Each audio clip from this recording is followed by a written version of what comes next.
Ah, yes, the classic sniping out of a helicopter in Battlefield. Do you guys see that nowadays? Do you guys see that nowadays in Battlefield 6? I'm not seeing nothing on my timeline. You know, I'm not tapped in like that with the Battlefield 6, but I do not see much of cool moments like that in the new Battlefields. You're not seeing that in Battlefield 2042 or Battlefield 6. This is why you guys clicked on this video, because we are playing Battlefield 4 in 2026. So, without further ado, if you guys are new here, I've actually been working my way through every weapon in Battlefield 4, and I'm trying to get them fully progressed, fully maxed out. I want to do a video on every single gun in the game. Yes, every single weapon in the game. Here's the list of what I have so far. I don't know the math exactly, but I think I'm around 30 or so, 30 fully progressed. Then I got to make videos on each one of them. So I think I'm like 5 to 8 behind. I'm not sure. As you guys can see, I've done a lot of the assault rifles. So obviously the assault rifles are definitely the most strongest class in the game. I would say the strongest weapon class in the game, I would say. So I got a lot of work to do there, specifically with the snipers, man. I'm really behind on the snipers and the carbines, or not the carbines, the DMRs. So that's why in today's video we are looking at the M40A5. So yeah, in today's video we're actually going to be comparing it. It's going to be a little bit different. We're pairing it with the G18. Now, G18 is separate. I have not fully progressed that at all. I just thought I'd do a little fun little combination, like loadout video, where I'm running around with the sniper and a G18. And if you're not familiar with the G18, you should be, because it's a fully automatic pistol, and I believe it's the only one in the game. There might be a 93R, if I'm not mistaken. It might be a burst. I don't think I've ever really used it. Kind of like those Modern Warfare 2 Rafficas, but yeah, anyways, so yeah, we're mostly focusing on the M40A5, and we're just comparing it and combining it with the fun little G18 secondary there. It's probably one of the better secondaries in the game. I know you guys aren't seeing me use it a lot because I'm using the Magnum as my sidearm. So I'm actually working on getting that, getting the Magnum fully progressed as well. But I just thought I'd throw in the G18, a little fun little loadout video here. So yeah, in today's video we're actually going to be on. I've got two gameplays for you. So first of all, I've got, you guys are seeing right now, we got Giants of Karelia, which is, this is actually my second video I've done on this map. Where first one was the AK-12. I actually really like this map. It's a DLC. I'm not sure exactly which one, but it's a fun little map. It can get pretty hectic on Flag C there, and I think it's a good moments for the snipers, because you can really, you know, it's a really pretty big open map, and you got hills and cliffs and stuff, so you can hide as a sniper. So you'll see lots of snipers in this match, or on this map as well. So yeah, this is kind of a fun map here. The second one I've got you guys with is Hangar 21, which I think is probably like one of the most commonly used sniper maps in the game. Everyone's always camping on top of the hangar there, and it's just such an open map. Everyone's rocking snipers in that one. So yeah, here's the fun part of about this loadout here is you get the long range with the sniper, sometimes medium range, even sometimes you barrel stuff people, but you kind of get that combination between long range and close range of the G18, as you guys can see there. Like, you can really pull up on people and use this thing. I recommend a suppressor, because you just kind of stay off the minimap. You're already loud as is with the sniper, and if you're sneaking behind enemy spawns, you're definitely gonna want a suppressor on that G18. You know, and you're recon, man. Come on, man. You're recon. You're recon for a reason, dude. You gotta be kind of sneaking around enemy spawns, putting down spawn beacons, using the tugs. So yeah. So yeah. So for the build today for the M40A5, I believe I've got the regular scope on it. So I haven't changed anything there. I've got the pull bolt, so I can pull straight out when I shoot. And I believe that is it. I don't think I have anything else on here, because I don't like running around with a laser. Sometimes it's nice because you get a little bit of hip fire. I might be running that on this one. I can't quite remember. Apologize for that, guys, but I just don't like seeing my red dot from far away. You know, you can see the glint, but sometimes the red dot or the red laser really, or even the green laser really gives away your position, even though you already have an obvious glint. But I just think it's good to stay a little bit more undercover. And then yeah, so that's it for the M40. And then for the G18, I'm rocking no optics. Got just the iron sights. And then I've just got a suppressor there. Not sure which one. And I'm rocking the red laser. And I believe that's all the attachments you can have on this thing. So I'm using the red laser there because I'm gonna need some little extra hip fire strength there. So yeah, anyways, I would say the M40, let's go back to the M40. So the M40, it's a really good sniper rifle in Battlefield 4. I would say I don't have a lot of experience with the sniper rifles in this game. I've only used the CSLR4 and the Scout, the Scout Elite.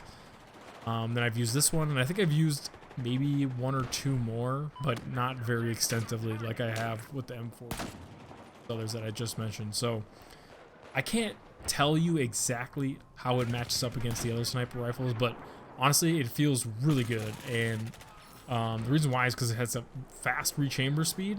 I've noticed it's got for its bullet velocity, I think it has a very good fast rechamber speed. So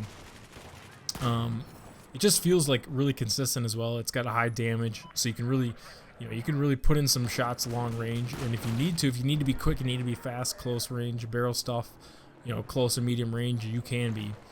And whenever this is just a fun little aspect about the M40A5. I just always think about Call of Duty 4 when I think of that gun.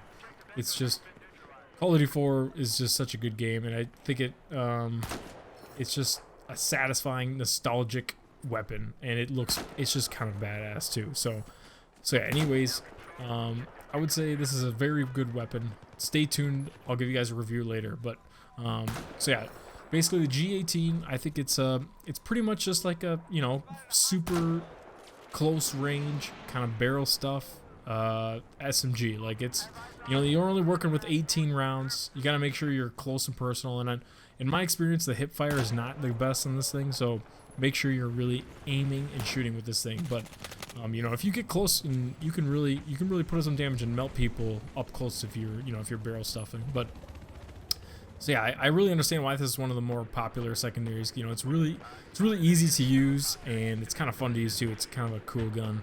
And it's a Glock too, of course. It's sick, dude. So yeah, now we're on, as you guys can see here, we're on Hangar 21. You can really see me using kind of the advantage of the map, the openness of Hangar 21 here. I actually really enjoy this map. It's definitely one of the better snow maps in my opinion. You can actually on flag C and E, and even in B and A, when things start popping off in A and B, I actually really enjoy that over there. And if you have an active map and active enemies kind of hovering around A, B, and C, I actually really enjoy fighting over there, and even E sometimes as well. But yeah, with a sniper, you don't really have to worry about that because you're shooting far down range, so you don't have to worry about being up close and personal on those flags there. But yeah, I actually really enjoy this map. I think it's one of the better snowy maps in the game. Another DLC map in 2026 in Battlefield 4. So that's pretty cool there. So yeah.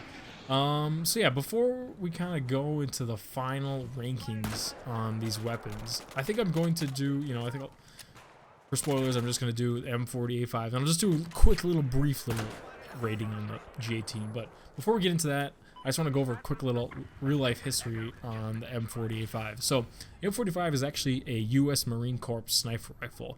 And it goes back to the original M40, and that actually goes back to the Vietnam War. So, basically, this gun is based off the M40 from way back in, the 70s or whatever that was. So, so over the years, it's kind of evolved through multiple versions. So, first, we saw it as an M40A1, which I believe was during, the Iran War or something like that, or back in Afghanistan. And then I think M40A3, it saw another evolution. So you can kind of see it's A1, A3, and then A5. So it's kind of those iterations of each M40. So you got the A1, you got the A3, and now with the A5, which that was introduced in 2009. So it actually fires a 7.62 NATO round or a 308. It's become one of the most recognizable sniper rifle used in U.S. Marines, and it's honestly one of the most recognizable in FPS games as well. So yeah, the Glock 18 on the other hand, it's a selective version of the Glock 17. And it was actually developed in the 1980s by an Austrian counterterrorism unit called the Echo Cobra. It fires 9mm rounds, and unlike most pistols, it could switch between semi and fully automatic, which is why it's so crazy in games like this in Battlefield. I don't know how that's possible that it's fully automatic. That's not even legal in the States, so I don't know how its origination or how it even got, like, if it got to market. I don't know how it did, because that's not possible. It's literally illegal. So, but everyone's heard of the Glock before. Everybody knows how a Glock works. Glocks are cool. They're pretty sick. Well, so yeah, so just kind of that combination there. It's pretty cool. Pretty cool, the history of both weapons. And like I said, M40A5, I think of Call of Duty 4, man. What a good game that was, Call of Duty 4. I love even just the intro on that weapon is just gives me like nostalgic goosebumps. I love it. So yeah, let's get right into the ranking here. So we're gonna start with the M40A5. I think, given that I'm not the biggest fan of sniper rifles, like I've stated in the past, it makes me play, a way I don't like to. I don't like to play so tactical and slow. So without further ado, I'm gonna give the M40A5 a 7.5 out of 10. I think it's a really good sniper rifle, man. I think it's probably one of the better ones. It's gonna be one of the higher rankings of all the sniper rifles that you've seen me use, and you will see me use. But I think it's just really good. It's really versatile. It's got it's very quick, and it's also got really good. It performs like a sniper should, as meaning like long range. It performs just how you should expect a sniper rifle to, while also keeping the close range kind of fun as well, and quick, I would say. So yeah, the G18. Let's just give it a quick little nonchalant review. I would say just quick. Very quick. I haven't used this thing that much, so it's just a temporary review, but I would have to give the G18, in terms of secondaries, I would say that's probably more like a 7.8 out of 10. It's it's really good. It's really nice having a fully automatic weapon in your arsenal, man, where you can use it at all times. It's just nice to have. You can really finish up your enemies, and there's not a whole lot of room for error besides the 17 round mag, but yeah, I think it's a really good combination. So anyways, guys, I hope you guys enjoyed the video. We're reaching the end here, so if you could leave me a like, comment, and subscribe, and stay tuned for the next video. We're going to be looking at some of the campaign weapons. I think I've got a good idea for the next one. So anyways, I hope you guys enjoyed the video. Leave a like, comment, and subscribe. Peace out.